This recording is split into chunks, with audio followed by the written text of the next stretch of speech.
चलिए अब खबरों पर विस्तार से अब नजर डालते हैं। छत्तीसगढ़ विधानसभा का दूसरा दिन है और काफी हंगामेदार रहा दूसरा दिन। सदन में जहां बीजेपी ने कर्ज और कानून व्यवस्था का मुद्दा उठाया, तो वहीं खुद मुख्यमंत्री भूपेश बघेल ने मोर्चा संभाला और बीजेपी पर एक के बाद एक कई हमले किए और बीजेपी के शासनकाल की याद दिलाते हुए बीजेपी के सवालों का जवाब दिया। देखिए इस रिपोर्ट में।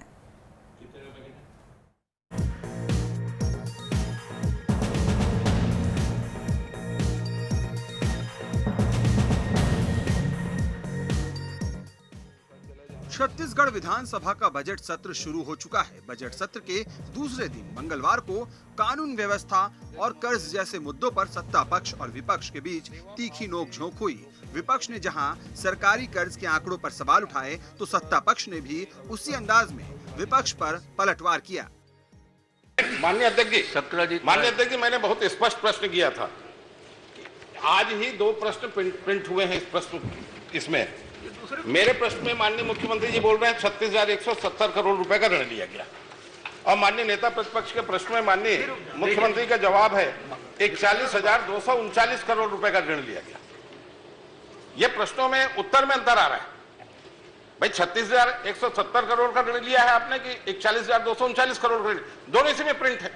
यदि आपको किसी प्रकार की शिकायत है तो आप प्रश्न संदर्भ समिति में उसकी शिकायत कर सकते हैं, आपसे कह सकते हैं और उसके बाद चर्चा हो सकती है। लेकिन यहाँ मुझे पूरा प्रश्न पूछने का अधिकार है माननीय, आपको प्रश्न पूछने का अधिकार है, लेकिन पूछने का अधिकार है। प्रश्न मुख्यमंत्री जी सदन को गुमराह कर रहे हैं। कोई सदन को गुमराह नहीं किया जा रहा। एक तरफ आप देखिए आपके पास कोई प्रश्न है ही नहीं। 70 करोड़ का ऋण लिया गया। देखिए आपके पास कोई प्रश्न नहीं। 40 करोड़ का ऋण लिया गया। इनके पास प्रश्न है ही नहीं। आप प्रश्न को कर रहे हैं। इतना ही नहीं, छत्तीसगढ़ में अपराध के बढ़ते ग्राफ को लेकर विपक्ष ने सरकार से तीखे सवाल किए, जबकि सत्ता पक्ष ने कानून व्यवस्था को लेकर विपक्ष की आपत्तियों को बेबुनियाद बताया। रेत माफिया, जंगल माफिया, जमीन माफिया, ये सब तैयार हो गए हैं और सब लोगों को संरक्षण, पूरी सरकार का संरक्षण है और पूरा छत्तीसगढ़ इससे आतंकित है।